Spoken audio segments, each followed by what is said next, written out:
Assalamualaikum warahmatullahi wabarakatuh. Perkenalkan, nama saya Hamzah dari SMK Negeri 1 Kuanyar. Kali ini saya akan mencoba mengungkapkan visi guru penggerak, dimulai dengan karya yang pertama, mulai dari diri. Karya 1, imajiku tentang muridku di masa depan. Di gambar ini adalah calon-calon pelajar profil Pancasila. Yang kita gambarkan di sini adalah pelajar-pelajar yang mempunyai profil Pancasila. Yang pertama yaitu beriman dan bertakwa kepada Tuhan Yang Maha Esa. Artinya, pelajar Indonesia yang berakhlak mulia adalah pelajar yang berakhlak dalam hubungannya dengan Tuhan Yang Maha Esa. Ia memahami ajaran agama dan kepercayaannya, serta menerapkan pemahaman tersebut dalam kehidupannya sehari-hari. Selain itu, pelajar masa depan harus berkebinekaan global. Pelajar Indonesia mempertahankan budaya luhur, lokalitas, dan identitasnya, dan tetap berpikiran terbuka, sehingga menumbuhkan rasa saling menghargai dan kemungkinan terbentuknya budaya baru yang positif dan tidak bertentangan dengan budaya luhur bangsa, dan tetap cinta tanah air. Selain itu, pelajar Pancasila juga harus bergotong royong. Pelajar Indonesia memiliki kemampuan gotong royong, yaitu kemampuan untuk melakukan kegiatan secara bersama-sama dengan sukarela agar kegiatan yang dikerjakan dapat berjalan lancar, mudah, dan ringan. Selanjutnya, mandiri. Pelajar Indonesia merupakan pelajar mandiri, yaitu pelajar yang bertanggung jawab atas proses dan hasil belajarannya. Terakhir yaitu bernalar kritis, yaitu pelajar yang bernalar kritis mampu secara objektif memproses informasi baik kualitatif maupun kuantitatif, membangun keterkaitan antara berbagai informasi, menganalisis informasi, mengevaluasi, dan menyimpulkannya. Kelima, profil pelajar Pancasila ini merupakan impian bagi guru masa depan.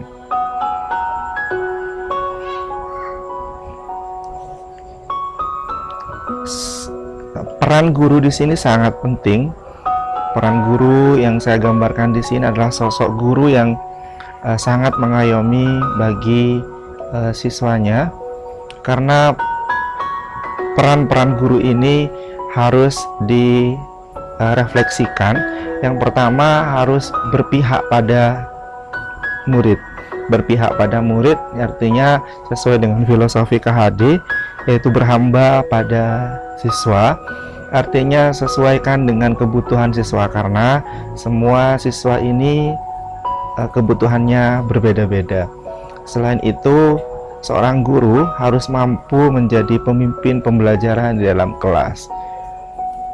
Untuk yang akan masa datang ini, pemimpin pembelajaran yang diinginkan adalah pemimpin pembelajaran yang inovatif, pemimpin pembelajaran yang menyenangkan, yang dirindukan oleh setiap peserta didik. Jadi, sosok guru di pemimpin pembelajaran masa akan datang adalah guru yang berhasil dalam memimpin pembelajaran tapi tidak membosankan di dalam kelas. Seperti contohnya dengan model permainan bermain sambil belajar. Tetap filosofi KHD kita pakai di sini, yaitu ingar sosong tolodo ing madya mangun karso dan tuturi handayani. Guru tetap tidak bisa tergantikan oleh apapun dan oleh siapapun. Meskipun di masa akan datang tentunya akan ada kemajuan iptek, kemajuan IT, tapi sosok guru tetaplah tidak bisa digantikan.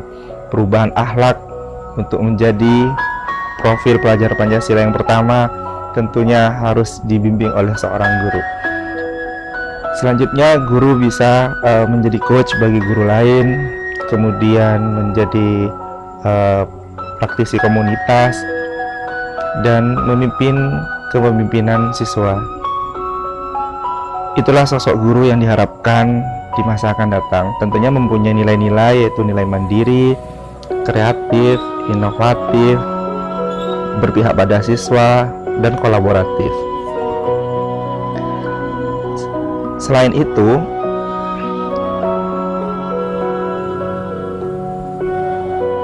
ramah lingkungan yang diharapkan, imajinasi saya mengilustrasikan bahwasanya setiap peserta didik membudayakan diri untuk ramah lingkungan. Di sini saya gambarkan para peserta didik lagi membersihkan lingkungan sekolahnya dengan menyapu, mengambil sampah, kemudian mencabut rumput dan sebagainya. Imajinasi saya untuk pelajar yang akan datang adalah melakukan hal-hal yang kecil tapi membuat perubahan yang besar. Saya contohkan adalah di sini seorang anak membuang sampah, misal saja hanya bungkus permen. Negara Singapura saja yang dulunya adalah negara yang paling kotor, tapi sekarang karena kedisiplinan membuang sampah, maka negara Singapura bisa menjadi negara terbersih di dunia. Jadi dengan melakukan hal yang kecil saja, membuang sampah itu pada tempatnya, ini merupakan sebuah kedisiplinan ramah lingkungan yang hal kecil tapi bisa bisa menjadi perubahan yang sangat besar. Contoh lain adalah menanam pohon untuk menjadikan sekolah yang asri, rindang, indah, dan nyaman. Dan ini adalah sekolah impian di masa yang akan datang. Sekolah, menurut saya, sekolah impian masa depan itu adalah sekolah yang sangat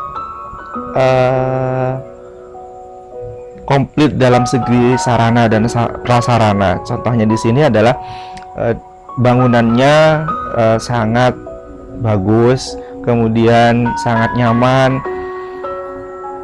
dan saya yakin kalau lingkungan sekolah yang masa depan seperti ini, siswa-siswa akan tertarik untuk ke sekolahnya. Di sini sudah banyak tumbuhan, jadi sekolahnya menjadi rindang, indah, nyaman, gak panas. Kemudian di sana juga ada taman bermain bagi siswa, kemudian sarana untuk berolahraga. Jadi siswa dapat mengeksplorasi kegiatan-kegiatan ekstrakurikuler di sekolah. Tentunya sekolah masa depan yang saya ilustrasikan ini adalah sekolah yang bisa membawa peserta didik, meskipun dia dalam keadaan sekolah yang nyaman, tenang, tapi tetap menjadi pelajar yang berprofil Pancasila. Di sini ada lapangan basket, tentunya untuk sarana anak-anak bermain, kemudian berolahraga. Ada lapangan tenis, kemudian lapangan voli. Kemudian di situ saya gambarkan banyak pepohonan, kemudian semuanya ini warna hijau. Hijau ini melambangkan tentang kemakmuran dan kesuburan. Jadi kadang-kadang otak kanan kita juga butuh yang namanya refresh. Jadi mungkin dengan warna hijau di sekitar sekolah ini bisa mengembalikan refresh otak bagi anak.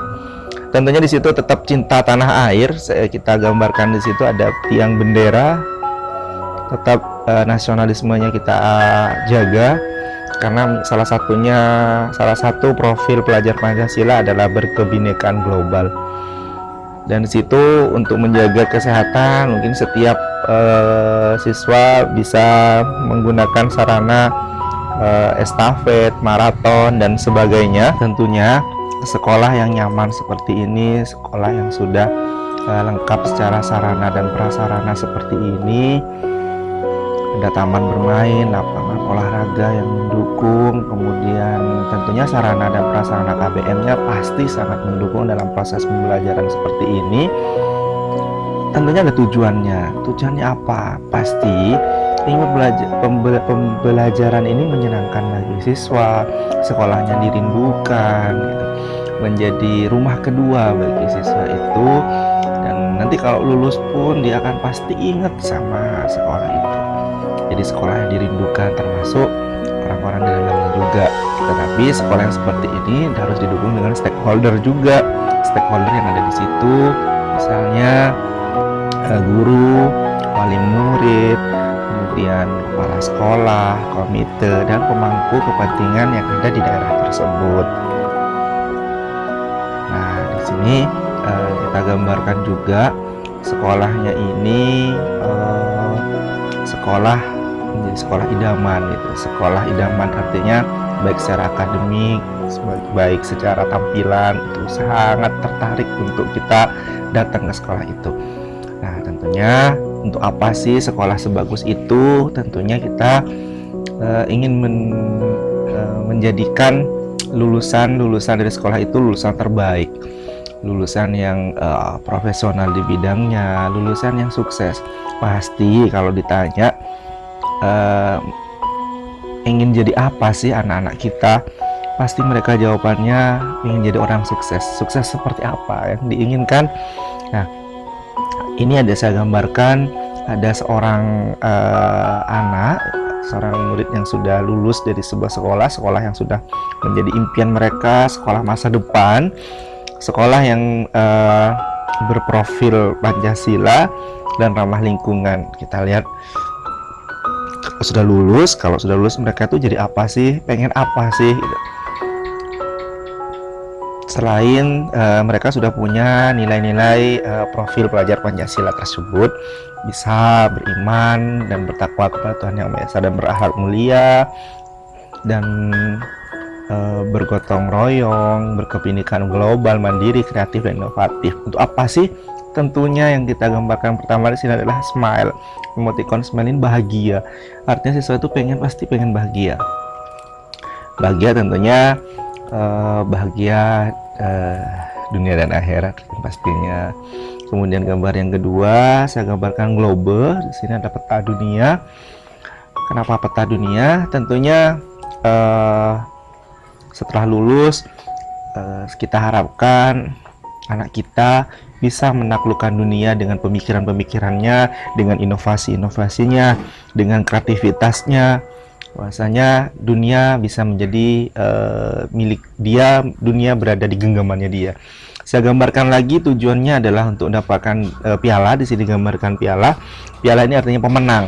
Pemenang bagi siapa saja, pemenang di hati siapa saja, pemenang bagi dunia mana saja, di bidang apa saja. Selanjutnya saya gambarkan bintang.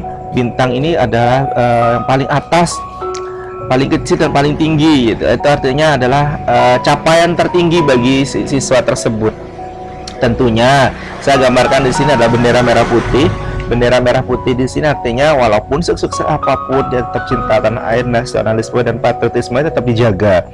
Meskipun dia menjadi orang nomor satu di dunia, nomor satu di Indonesia, mendapat medali emas nomor satu, tapi tetap dia harus punya rasa cinta tanah air. Selanjutnya dia pasti berkeinginan untuk menjadi orang kaya, mempunyai uang yang banyak, uang yang melimpah, serba berkecukupan gitu kan. Tetapi dia tidak boleh menjadi manusia yang lupa dari mana dia berasal. Di sini saya gambarkan jadi orang yang sukses, pemimpin yang sukses, pengusaha yang sukses. Tentunya anak SMK pasti ingin jadi seorang pengusaha yang sukses. Nah, di sini saya gambarkan satu lagi, di sini saya gambarkan Ka'bah, karena mayoritas di sekolah kami adalah agama Islam. Saya berkeinginan murid masa depan tetap beriman dan bertakwa, berakhlak mulia itu nomor satu. Jadi agama tetap menjadi prioritas nomor satu, menjadi siswa yang religius tetap, karena pedoman kita tetap berpedoman pada norma agama. Di situ dia gambarkan ada rumah besar, pasti punya impian menjadi punya keinginan rumah besar. Jadi pelajar-pelajar yang sudah lulus bisa bahagia, kemudian menaklukkan dunia, di situ punya menjadi pemenang, menjadi pengusaha sukses, mendapatkan medali emas yang nomor 1, tapi tetap cinta tanah air, kemudian mencapai puncak bintang yang paling tinggi bagi mereka, mendapatkan uang gitu, tentunya bisa religius gitu, dan mendapatkan rumah yang besar. Inilah yang saya gambarkan lulusan dari sekolah impian kemudian menjadi siswa masa depan akan seperti ini. Jadi ya inilah yang saya dapat ilustrasikan imajinasi saya, murid masa depan sekolah, kemudian peran guru akan menjadi seperti ini.